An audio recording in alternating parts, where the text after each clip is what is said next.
কপ্পাসন শব্দ, এই কপ্পাসন শব্দের প্রকৃত অর্থ কি? উনি যাদবাচার্য ও শঙ্করাচার্য অনুগামী মায়াবাদ ভাষ্য অনুসারে ব্যাখ্যা করেন কি, কপির আসন, কপ্পাসন, কপিযুক্ত আসন, কপি মানে বানর, আসন অর্থাৎ আসন বলতে বানরের অধভাগে অর্থাৎ মলদ্বার যেরকম রক্তিম বর্ণ, তা সেই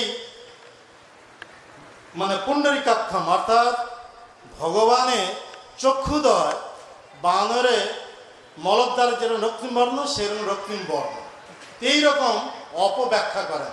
তো এই কথা যখন রামানুজ আচার্য শ্রবণ করেন, উনি তখন অত্যন্ত মর্মহত হয়ে পড়েন। উনি তখন চিন্তা করেন ভগবানের নামে এইরকম অপবাদ, এইরকম কুব্যাখ্যা উনি সহ্য করতে পারলেন না। উনি তখন আপন মনে ক্রন্দন করছেন। তো উনি যখন ক্রন্দন করছেন, উনার চোখ দিয়ে তপ্ত অশ্রু ওই যাদবাচার্যের পৃষ্ঠদেশে যখন পড়ে, বা যাদবাচার্য তখন ফিরে দেখেন যে রামানুজ এইভাবে ক্রন্দন করছে। এইভাবে হঠাৎ ক্রন্দন করার কারণ জিজ্ঞাসা করেন। তখন রামানুজ উনি তখন বলেন, হে গুরুদেব, আপনি যে কপ্পাসন শব্দের অর্থ ব্যাখ্যা করলেন, এতে আমার হৃদয় দগ্ধীভূত হচ্ছে। কেন ভগবানের চক্ষুদয় আপনি তুলনা করলেন কার সঙ্গে? না বানরের মলদ্বারের যে রক্তিম বর্ণ, সেই রক্তিম বর্ণের সঙ্গে তুলনা করলেন। এর জন্য আমার হৃদয় বিগলিত হচ্ছে। তখন ওই যাদবাচার্য অত্যন্ত রুষ্ট হয়ে তখন বলছেন, তাহলে তোমার যদি শক্তি থাকে তুমি এই শব্দ প্রকৃত অর্থ ব্যাখ্যা করো। তখন ওই যমুনাচার্য, এই রামানুজ আচার্য, উনি তখন ব্যাখ্যা করছেন, কপ্পাসন কং জলং পিবতি ইতি কোপি, অর্থাৎ কপ্পাসন শব্দে উনি ব্যাখ্যা করছেন কং পিবতি জলং ইতি কোপি, অর্থাৎ সূর্য ও কিরণের দ্বারা এই জল পান করছেন। আর কপি যুক্ত আসন, আস, তো অস ধাতু আস মানে বিকশিত, তা অস ধাতু থেকে আস মানে বিকশিত, অর্থাৎ সূর্য কিরণের দ্বারা পদ্ম বিকশিত হয়।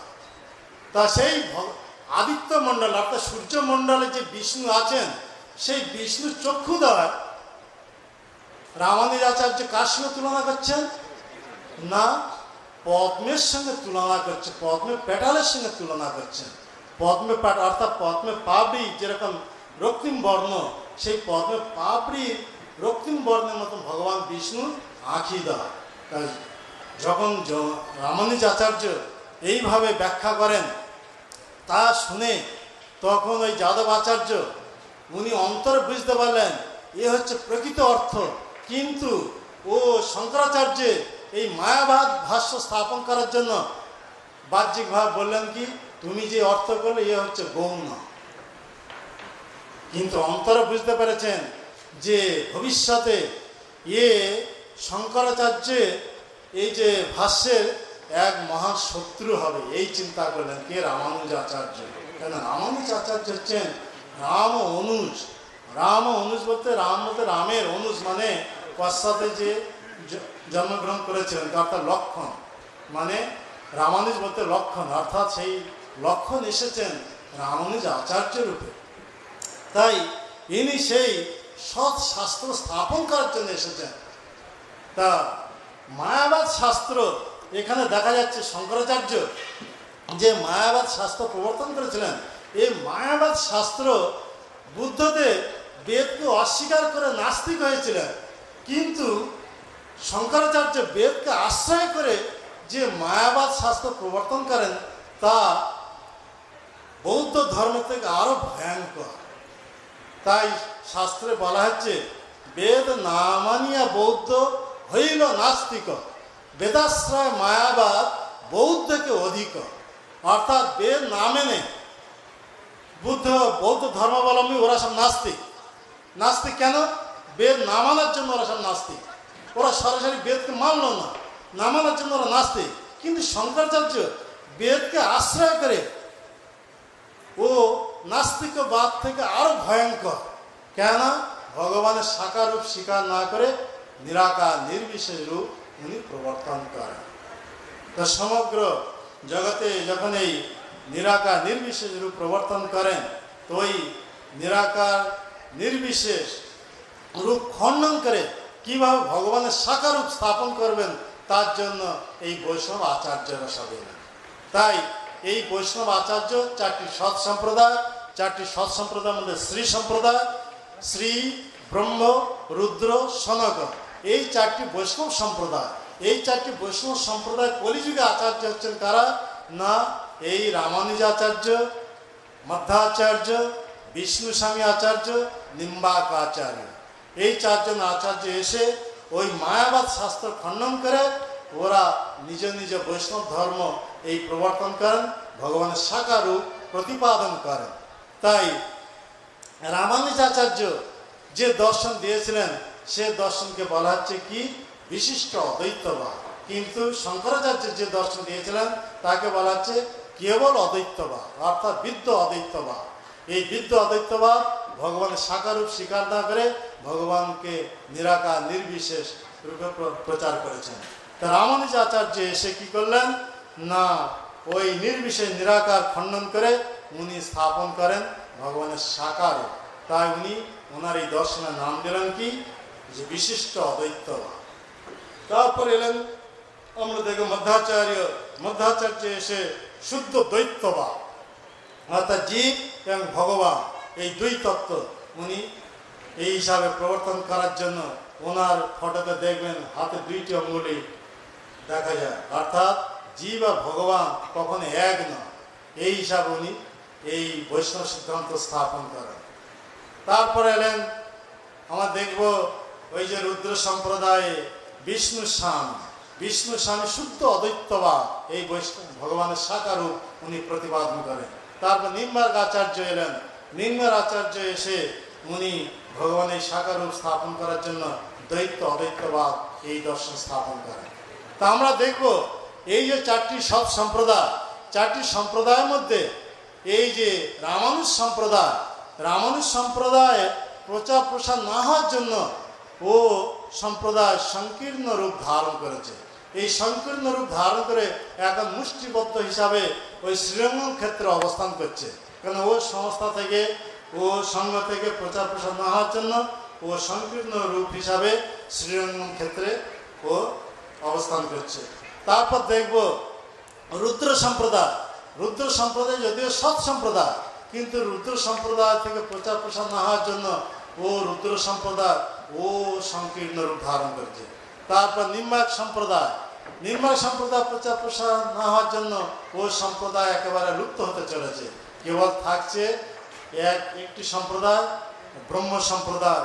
এই ব্রহ্ম সম্প্রদায় ব্রহ্মাজি এই সাক্ষাৎ ভগবত তত্ত্ব জ্ঞান প্রাপ্ত হয়েছিলেন ভগবানের কাছ থেকে, আর ব্রহ্মা থেকে ওই জ্ঞান প্রাপ্ত হয়েছিলেন কে ভগবত তত্ত্ব জ্ঞান নারদ মুনির কাছ থেকে এই ভগবত তত্ত্ব জ্ঞান প্রাপ্ত হয়েছিলেন কে না ব্যাসদেবের কাছ থেকে ওই ভগবত তত্ত্ব জ্ঞান প্রাপ্ত হয়েছিলেন কে মধ্বাচার্যের কাছ থেকে ওই গুরু শিষ্য পরম্পরা ওই ভগবত তত্ত্ব জ্ঞান প্রাপ্ত হন কে মাধবেন্দ্রপুরীর কাছ থেকে ওই ভগবত তত্ত্ব জ্ঞান প্রাপ্ত হন কে না ঈশ্বরপুরী যখন এই ভগবত তত্ত্ব জ্ঞান প্রাপ্ত হন তখন উনি অত্যন্ত বৃদ্ধ অবস্থা। এই বৃদ্ধ অবস্থা প্রচার প্রসার করা ওনার পক্ষে বহু কষ্টসাধ্য। তাই এই সম্প্রদায়কে বাঁচিয়ে রাখার জন্য স্বয়ং ভগবান কৃষ্ণ এলেন কি রূপে? চৈতন্য মহাপ্রভু রূপে এলেন।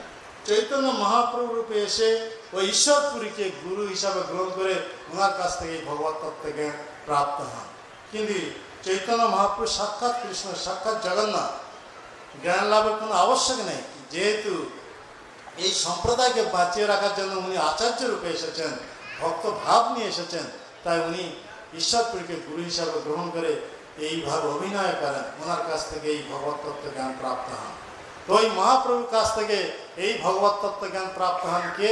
রূপ গোস্বামীর কাছ থেকে ভগবত তত্ত্ব জ্ঞান প্রাপ্ত হন কে না রঘুনাথ দাস গোস্বামীর কাছ থেকে এই ভগবত তত্ত্ব জ্ঞান প্রাপ্ত হন কে না কৃষ্ণদাস কবিরাজ গোস্বামীর কাছ থেকে এই ভগবত তত্ত্ব জ্ঞান প্রাপ্ত হন কে না নরোত্তম দাস ঠাকুর নরোত্তম দাস ঠাকুর কাছ থেকে এই ভগবত তত্ত্ব জ্ঞান প্রাপ্ত হন কে? না বিশ্বনাথ চক্রবর্তী ঠাকুর। বিশ্বনাথ চক্রবর্তী ঠাকুরের কাছ থেকে এই ভগবত তত্ত্ব জ্ঞান প্রাপ্ত হন কে? বলদেব বিদ্যাভূষণ। বলদেব বিদ্যাভূষণের কাছ থেকে ভগবত তত্ত্ব জ্ঞান গুরু শিষ্য পরম্পরা প্রাপ্ত হন আমাদের এই সম্প্রদায় অন্তর্ভুক্ত বৈষ্ণব সার্বভৌম জগন্নাথ দাস বাবাজি মহারাজ। জগন্নাথ দাস বাবাজি মহারাজ কাছ থেকে এই ভগবত তত্ত্ব জ্ঞান অর্থাৎ ভগবত তত্ত্ব জ্ঞান প্রাপ্ত হন কে? না ভক্তিবিনোদ ঠাকুর। এই ভক্তিবিনোদ ঠাকুর মহান আচার্য আমাদের এই সম্প্রদায় অন্তর্ভুক্ত। মুনি গোস্বামীদের যত লিখিত গ্রন্থ যা সংস্কৃত, সেই সংস্কৃত গ্রন্থ পড়ে ওর মর্ম উপলব্ধি করা বহু দুষ্কর। তাই ভক্তিবিনোদ ঠাকুর ওই সব গোস্বামীদের গ্রন্থ পড়ে উনি সহজ সরল ভাষা বাংলা গীত আকারে সব লিখে দিলেন। তাই ভক্তিবিনোদ ঠাকুর হচ্ছেন এক মহান আচার্য। তাই ব্রহ্মমধ্য গৌড়ীয় ধারাকে বলা হয় ভক্তিবিনোদ ধারা। কেন? উনি মহান প্রভাবশালী আচার্য ছিলেন, যত সিদ্ধান্ত কথা এই গীত আকারে সব লিখে দিয়েছেন। তাই ভক্তিবিনোদ ঠাকুরের গীতের মধ্যে সব সিদ্ধান্ত ব্যক্ত হয়েছে। তো ভক্তিবিনোদ ঠাকুর যখন এসেছিলেন তখন দেখা যায় মহাপ্রভুর দ্বারা প্রবর্তিত এই শুদ্ধ প্রেম ধর্ম একেবারে লুপ্ত হতে চলেছিল। কেননা মহাপ্রভু এবং মহাপ্রভু পার্শ্বদের অন্তর্ধানের পরে পরে কতক সহ অপসম্প্রদায় মানে উদ্ভূত হয়ে গেল। এই অপসম্প্রদায় ওরা নামমাত্র কেবল ব্যক্ত করছেন আমরা মহাপ্রভুর ভক্ত, কিন্তু মহাপ্রভুর কোনো নির্দেশ ওরা পালন করতেন না। এইভাবে মহাপ্রভুর নির্দেশ লঙ্ঘন করে ওরা নতুন নতুন সব মন্ত্র সৃষ্টি করে এই সব প্রচার প্রসার করতে থাকে, হাজার হাজার শিষ্য গ্রহণ করতে থাকে। এই বহুত অনুগামী হয়ে যায় ওদের। আর এইভাবে ওরা ব্যভিচার, বৈষ্ণব ধর্মের সব ব্যভিচারে ভরে যায়। তাই শিক্ষিত লোকেরা এই বৈষ্ণবদের আচরণ দেখে ওরা নাক ছিটকাত আর থুতু ফেলত, ঘৃণা করত। যে বৈষ্ণব সম্প্রদায় হচ্ছে নিচ জাতির সম্প্রদায়, ব্যভিচারদের ধর্ম, এই সব ওরা ঘৃণা করত। তাই মহাপ্রভু শুদ্ধ প্রেম ধর্ম রক্ষা করার জন্য মহাপ্রভু নিজজন ওই ভক্তিবিনোদ ঠাকুরকে পাঠিয়েছিলেন এই জগৎকে এই শুদ্ধ প্রেম ধর্ম পুনঃস্থাপন করার জন্য। তা ওই সময় দেখা যায় যে সমাজে 13টি অপসম্প্রদায় মানে গজিয়ে উঠেছিল। কি সব সম্প্রদায়? আউল, বাউল, কর্তা ভাজা, নেড়া, দরবেশ, সাঁই, সহজিয়া, সখী ভেকি, স্মার্ত, জাত গোসাই, অতি বড়ি, চূড়াধারী, গৌরাঙ্গ নাগরিক। এই 13টি অপসম্প্রদায়। আউল, বাউল, কর্তা ভাজা, নেড়া, দরবেশ, সাঁই, সহজিয়া, সখী ভেকি, স্মার্ত, জাত গোসাই, অতি বড়ি, চূড়াধারী, গৌরাঙ্গ নাগরিক। এই 13টি অপসম্প্রদায়। এরা 13টি অপসম্প্রদায় এরা কি বলতো? না আমরা সব মহাপ্রভুর অনুগত, মহাপ্রভুর ভক্ত, কিন্তু মহাপ্রভুর আদেশ ওরা লঙ্ঘন করে সব ব্যভিচারে রত হয়েছিল। এদের ফিলোসফি কি ছিল? বেটা হরিয়া হরিয়া বল, মাগুর মাছের ঝোল বেটা হরিয়া হরিয়া বল। অর্থাৎ তোমরা মাছ মাংস যা ইচ্ছা তাই খেয়ে চলো, অবৈধ স্ত্রী সঙ্গে করো, মুখে হরিনাম করো, তাহলে তোমরা ভগবানন্তে উদ্ধারে সেই ভগবত ধামে ফিরে যাবে। তো মহাপ্রভু ধর্ম এইভাবে ব্যভিচার করে কেউ ভগবত ধামে ফিরে যেতে পারবে কি? মহাপ্রভু যে ধর্ম তা শুদ্ধ প্রেম ধর্ম।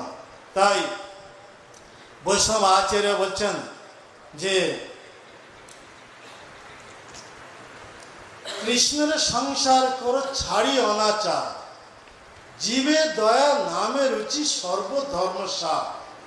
অর্থাৎ বৈষ্ণব আচার্যরা এইভাবে এই মহাপুরুষ শুদ্ধ প্রেম ধর্ম সম্বন্ধে ওরা ব্যক্ত করেছেন যে কৃষ্ণ মাতা, কৃষ্ণ পিতা, কৃষ্ণ ধন প্রাণ, কৃষ্ণের সংসার করো ছাড়ি অনাচার। অর্থাৎ কৃষ্ণের সংসারে প্রবেশ করতে হলে এই সমস্ত অনাচার এইসব ছাড়তে হবে। অনাচার কি? এইসব পাপ কর্ম, আমিষ আহার, মাদকদ্রব্য সেবন, অবৈধ স্ত্রী সঙ্গ, জুয়া খেলা, এইসব অনাচার, ব্যভিচার এইসব ছাড়তে হবে। ছাড়লে তবে আমরা মায়ের সংসার থেকে কৃষ্ণের সংসারে প্রবেশ করতে পারবো। আর সেই কৃষ্ণ হচ্ছেন আমাদের একমাত্র পিতা মাতা, একমাত্র ধন। সেই কৃষ্ণ হচ্ছেন আমাদের একমাত্র আরাধ্য। সেই কৃষ্ণকে আরাধনা করতে হলে, সেই কৃষ্ণকে ভজন করতে হলে তাহলে আমাদেরকে এই সব অনাচার ছাড়তে হবে, এই সব ব্যভিচার আমাদেরকে ছাড়তে হবে। কিন্তু সহজিয়ারা ওরা এসে সব প্রচার করছেন কি, বেটা হরিয়া হরিয়া বল, মাগুর মাছের ঝোল, যুবতী মেয়ের কোল, বেটা হরিয়া হরিয়া বল। অর্থাৎ তোমরা তোমাদের পেট যখন গরম হয়ে যাবে, পেট ঠান্ডা করার জন্য তোমরা মাগুর মাছের ঝোল খাও, অর্থাৎ মাছ মাংসের যা ইচ্ছা তোমরা খেয়ে চলো।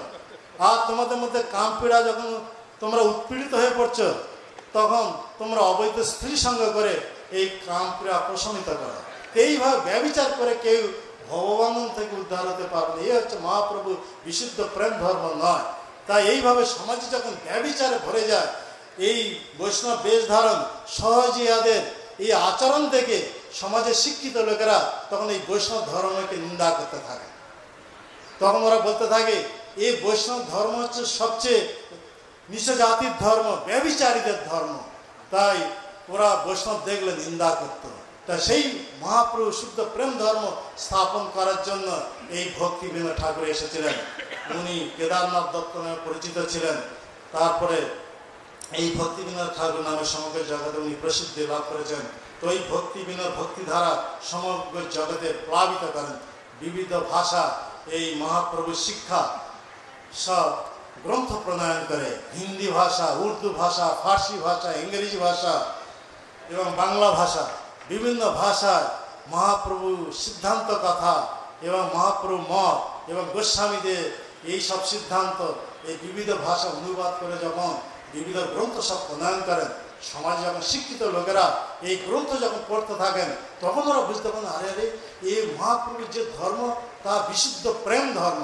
তখন ওরা প্রকৃতপক্ষে বৈষ্ণব ধর্মটা কি তখন বুঝতে পারেন।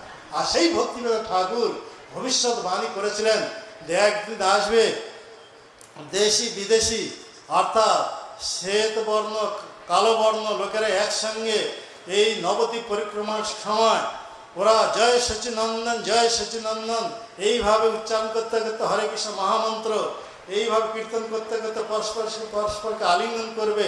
এইভাবে প্রেমে আপ্লুত হয়ে এই জয় সচিনন্দন নাম উচ্চারণ করে ওরা কীর্তন করতে থাকবে। সেই ভবিষ্যৎবাণী করেছিলেন। আর সেই ভবিষ্যৎবাণী সার্থক হয়েছে কিভাবে না, ওই ভক্তিবিনোদ ঠাকুরের পরে এই ভগবত তত্ত্ব জ্ঞান প্রাপ্ত হন ভক্তিবিনোদ ঠাকুরের কাছ থেকে গৌরকিশোর দাস বাবাজি মহারাজ। গৌরকিশোর দাস বাবাজি মহারাজ কাছ থেকে এই ভগবত তত্ত্ব জ্ঞান বা ভাগবত ধর্ম প্রাপ্ত হন ভক্তি সিদ্ধান্ত সরস্বতী ঠাকুর। আর ভক্তি সিদ্ধান্ত সরস্বতী ঠাকুরের কাছ থেকে এই ভাগবত ধর্ম প্রাপ্ত হন কে না, আমাদের ইস্কনের প্রতিষ্ঠাতা আচার্য শ্রী শ্রী ভক্তিবেদান্ত স্বামী প্রভুপাদ। আর এই প্রভুপাদ যখন ওনার গুরুদেব ভক্তি সিদ্ধান্ত সরস্বতী ঠাকুরের কাছে প্রথম এসেছিলেন, এই বাগবাজারে যখন অবস্থান করছিলেন কলকাতা বাগবাজারে, তখন ওখানে যখন এসেছিলেন তখন ভক্তি সিদ্ধান্ত সরস্বতী ঠাকুর ওই দূর থেকে প্রণাম করতে দেখে ওই অভয়চরণকে বলেছিলেন, তোমরা শিক্ষিত যুবক তোমরা কেন মহাপ্রভু বাণী এইভাবে যারা বাংলা হিন্দি বোঝে না তাদের কাছে ইংরেজি ভাষার প্রচার করছে না কেন? তখন এই প্রভুপাদ ওই সময় তখন চিন্তা করেন, উনি তো আমাকে কখনোই জানেন না, আমাকে চেনেন না, এইভাবে আমাকে প্রথম থেকে এইভাবে নির্দেশ দিচ্ছেন কিভাবে? তখন উনি বুঝতে পারেন যে ইনি কোনো সাধারণ কোনো বৈষ্ণব নন। কারণ অভয়চরণ তখন প্রতিবাদ করে বলেছিলেন যে এখন তো ব্রিটিশ শাসন চলছে, এই ব্রিটিশ শাসনের সময় আমাদের ভারত তো পরাধীন, এই পরাধীন অবস্থায় মহাপ্রভু বাণী কে শুনবে? তখন এই ভক্তি সিদ্ধান্ত সরস্বতী ঠাকুর যে উত্তর দিয়েছিলেন সেই উত্তরে প্রভুপাদ আমাদের এই ফাউন্ডার আচার্য শিল প্রভুপাদ নিজে অভয়চরণ নামে খ্যাত ছিলেন। তো ওই অভয়চরণ তখন বুঝতে পারেন যে ইনি কোনো সাধারণ বৈষ্ণব নন। অর্থাৎ ভক্তি সিদ্ধান্ত ঠাকুর উত্তর দিয়েছিলেন কি যে মহাপ্রভু বাণী এ ত্রিগুণের ঊর্ধ্বে, এ কোনো রাজনীতি দলের উপর নির্ভর করে না, এ শত প্রবর্তিত হবে। যখন এই রকম উত্তর দেন তখন অভয়চরণ মনে তখন এই ধারণা আসেন যে ইনি কোনো সাধারণ বৈষ্ণব নন। তখন সেই দিনে ওনার মন এই ভক্তি সিদ্ধান্ত সরস্বতী ঠাকুরের চরণে প্রণত হয়ে যায়। সেই দিন থেকে ভক্তি সিদ্ধান্ত সরস্বতী ঠাকুরকে গুরু হিসাবে উনি বরণ করে না। এইভাবে ওনার কাছ থেকে দীর্ঘকাল ধরে, অর্থাৎ 1922 সালে এই সাক্ষাৎ হয়েছিল। 1933 সালে ওনার কাছ থেকে বিবিধ শিক্ষায় শিক্ষিত হয়ে 1933 সালে দীক্ষা নেন। আর ওই সময় উনি আরেকবার এই জিজ্ঞাসা করেছিলেন, আমি আপনার কি সেবা করতে পারি? ওই ভক্তি সিদ্ধান্ত সরস্বতী ঠাকুর 1922 সালে যে কথা বলেছিলেন ওই কথা আবার ওই অভয়চরণকে বলেন। তখন এই অভয়চরণ দৃঢ় সংকল্প করেন, মহাপ্রভু মহৎ এবং আচার্যদের এই সিদ্ধান্ত আমি ইংরেজি ভাষা অনুবাদ করে যারা বাংলা হিন্দি বোঝে না তাদের কাছে প্রচার প্রসার করব। এই প্রতিজ্ঞা নিয়ে প্রভুপাদ দীর্ঘকাল ধরে ওই গোস্বামীদের যত গ্রন্থ সব অধ্যয়ন করতে থাকেন এবং সিদ্ধান্ত অনুগত হয়ে তারপর ওই গীতার ওপর উনি ভাষ্য লেখেন।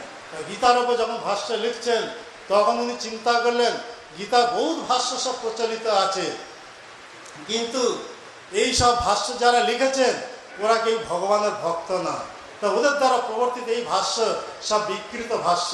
তাই এই বিকৃত ভাষ্য পড়ে লোকেরা সব বিভ্রাটে পড়ে গেছে যে প্রকৃত আরাধ্য বস্তু কে তা নির্ণয় করতে পারছে না, আর মনুষ্য জীবনের কর্তব্য কি তাও নির্ণয় করতে পারছে না, অর্থাৎ গীতার উদ্দেশ্য হারিয়ে গেছে।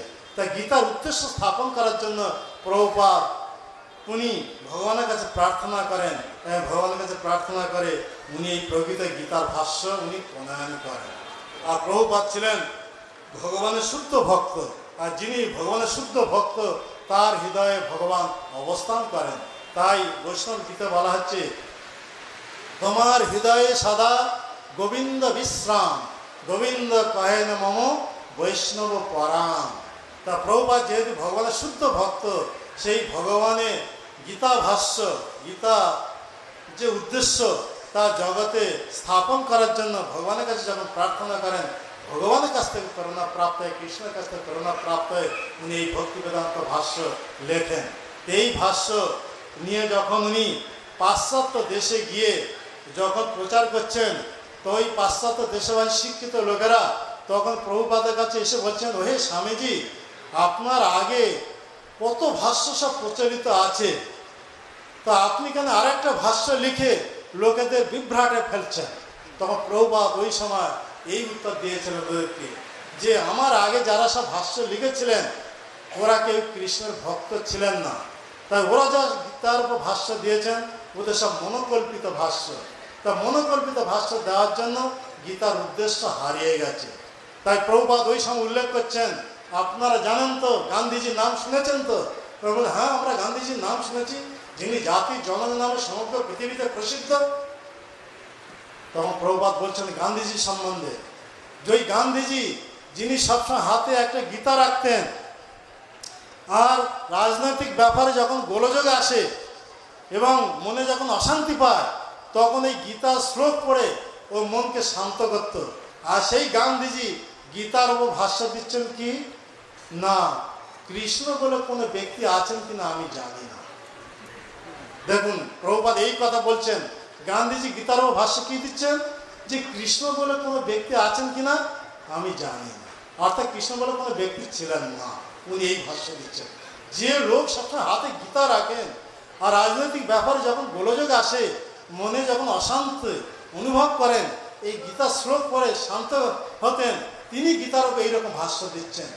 তাই গান্ধীজি প্রকৃতপক্ষে ভগবানের ভক্ত ছিলেন না, শুদ্ধ ভক্ত ছিলেন না, তাই গীতার উপর এইরকম বিকৃত ভাষ্য দেন, অর্থাৎ কৃষ্ণ বলে কোনো ব্যক্তি ছিলেন না, এইরকম ভাষ্য দেন। তার প্রভুপাদ আরও একজনের নাম উল্লেখ করেন। আপনারা শুনেছেন ভারতের প্রাক্তন রাষ্ট্রপতি সর্বপল্লী রাধাকৃষ্ণন মহান বিদ্বান ব্যক্তি ছিলেন, মহান পণ্ডিত ব্যক্তি ছিলেন। ওই রাধাকৃষ্ণন গীতার উপর ভাষ্য লিখেছেন। উনি ভাষ্য দিচ্ছেন কি, ওই যে অর্জুনের রথের ওপর যে বসে আছেন কৃষ্ণ, ওই কৃষ্ণকে আরাধনা করা কিছু আবশ্যক নেই, কৃষ্ণ অন্তরে যে বস্তু আছে তাকে আরাধনা করা, এইরকম কল্পিত ভাষ্য। আর কৃষ্ণের অন্তর বাইরে কি পার্থক্য? কৃষ্ণের এন্টার দেহটাই হচ্ছে সচ্চিদানন্দময় দেহ। আমাদের অন্তর আর বাইরের ভিতরে পার্থক্য আছে। আমাদের এই দেহটা জড় দেহ, কিন্তু আমাদের অন্তরে যে আত্মা রয়েছে তা চিৎ বস্তু। কিন্তু ভগবান কৃষ্ণের এন্টার দেহটাই হচ্ছে সচ্চিদানন্দময় বস্তু। অন্তরে বাইরে কোনো পার্থক্য নেই। কিন্তু সর্বপল্লী রাধাকৃষ্ণ ভাষ্য দিচ্ছেন কি, যে ওই অর্জুনের রথের উপর যে কৃষ্ণ বসেছেন, ওই কৃষ্ণকে আরাধনা করা কিছু আবশ্যক নেই, ওই কৃষ্ণকে উপাসনা করা কিছু আবশ্যক নেই।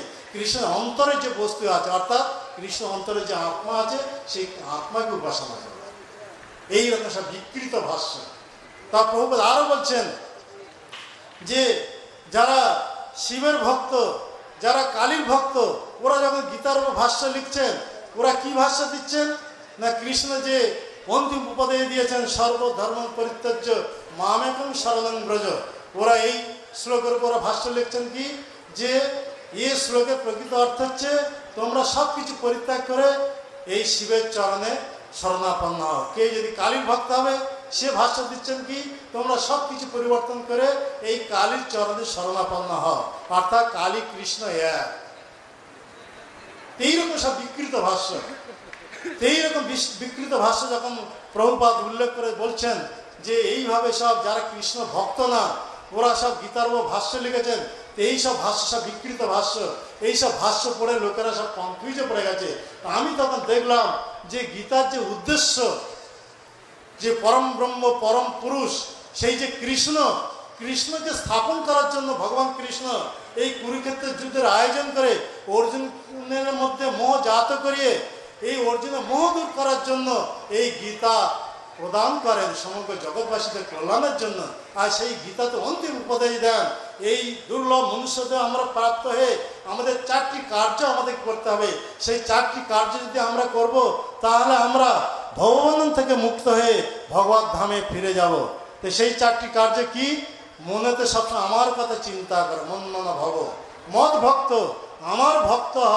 অর্থাৎ কৃষ্ণ বলছেন অর্জুনকে লক্ষ্য করে সমগ্র জগৎবাসীদেরকে এই উপদেশ দিচ্ছেন, অর্থাৎ মনেতে সবসময় আমার কথা চিন্তা করে, এই হচ্ছে প্রথম কাজ। দ্বিতীয় কাজ, অর্থাৎ আমার ভক্ত হ, মদ ভক্ত মদ জাজি। তৃতীয় কাজ, আমাকে উপাসনা করো, মাং নমস্কুরু। চতুর্থ কাজ, আমাকে প্রণাম করো। এই দুর্লভ মনুষ্যদেহ প্রাপ্ত যদি এই 4টি কাজ করতে পারবে, তাহলে তোমরা সব এই দেহ বন্ধন থেকে মুক্ত হয়ে জন্মমৃত্যু চক্র থেকে উদ্ধার হয়ে আমার ধামে ফিরে আসবে। তাই কৃষ্ণ আরো জোর দিয়ে বলছেন সর্বধর্ম পরিত্যাজ্য মামেকং শরণং ব্রজ। সমস্ত প্রকার ধর্ম পরিত্যাগ করে কেবল আমার চরণে শরণাপন্ন হও। এ হচ্ছে গীতার রহস্য, এ হচ্ছে গীতার মূল উদ্দেশ্য।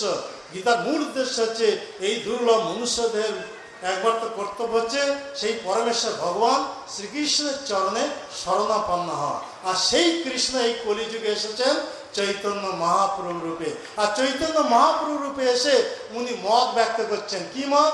আরাধ্য ভগবান ব্রজেশ তনয়। অর্থাৎ এই দুর্লভ মনুষ্যদেহ আমরা হঠাৎ প্রাপ্ত হইনি, লক্ষ লক্ষ ইতর দেহ অতিক্রম করার পর আমরা এই দুর্লভ মনুষ্য দেহ প্রাপ্ত হয়েছি। এই দুর্লভ মনুষ্য দেহ আমাদের একমাত্র আরাধ্য হচ্ছে সেই নন্দন যশোদানন্দন কৃষ্ণ। তাই মহাপ্রভু বলছেন আরাধ্য ভগবান ব্রজেশ তনয় তদ্ধাম বৃন্দাবনম। কৃষ্ণ যেভাবে আরাধ্য, কৃষ্ণের নিজ ধাম সেই বৃন্দাবন সেই রকম আরাধ্য। কাচিত উপাসনা ব্রজবুধ বরিগেন যা কল্পিতা। আর সেই কৃষ্ণ আরাধনা সর্বোত্তম পন্থা কারা প্রদর্শন করেছেন না? ব্রজের গোপীরা। কাচিত উপাসনা ব্রজবধূ বরিগেন যা কল্পিতা। ব্রজের বধূ অর্থাৎ গোপীরা যেভাবে সমস্ত প্রকার ধর্ম পরিত্যাগ করে শ্রীকৃষ্ণের বংশধ্বনি শ্রবণ করে মধ্যরাত্রিতে কৃষ্ণের পৃথিবীদানের উদ্দেশ্যে কৃষ্ণের সমীপে এসে উপস্থিত হয়েছেন। একেই বলা হচ্ছে সর্বধর্ম পরিত্যাজ্য। গীতা যে ভগবান কৃষ্ণ এই যে শ্লোক বলেছেন সর্বধর্ম পরিত্যাজ্য মামেকং শরণং ব্রজ, এই শ্লোকে মূর্তিমন্ত বিগ্রহ হচ্ছেন এই ব্রজের গোপীরা।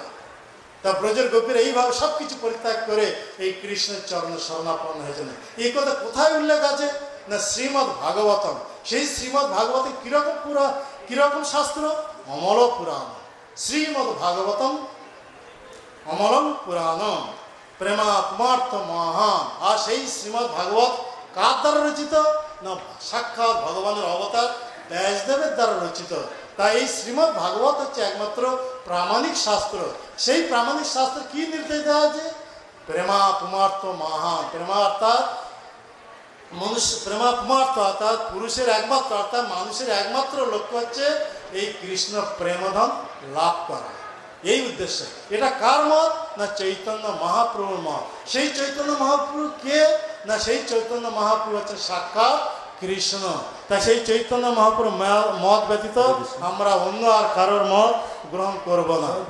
এই হিসাবে আমরা যদি চৈতন্য মহাপ্রভু এই মত অনুসারে যদি কৃষ্ণকে আরাধনা করব, তাহলে আমরা এই চিরতরের জন্য উদ্ধার হয়ে আমরা ভগবত ধামে ফিরে যেতে পারব। আর কখনো এই মৃত্যুময় জগতে ফিরে আসবো না। এই জগতে কেবল 4টি বড় সমস্যা রয়েছে। সে 4টি সমস্যা কি? এখানে জন্মগ্রহণ করতে বাধ্য, আর যে জন্মগ্রহণ করবে তাকে আবার মরতেই বাধ্য, মরবেই সে। তাই ভগবান কৃষ্ণ গীতাতে বলেছেন, জাতস্য হি ধ্রুব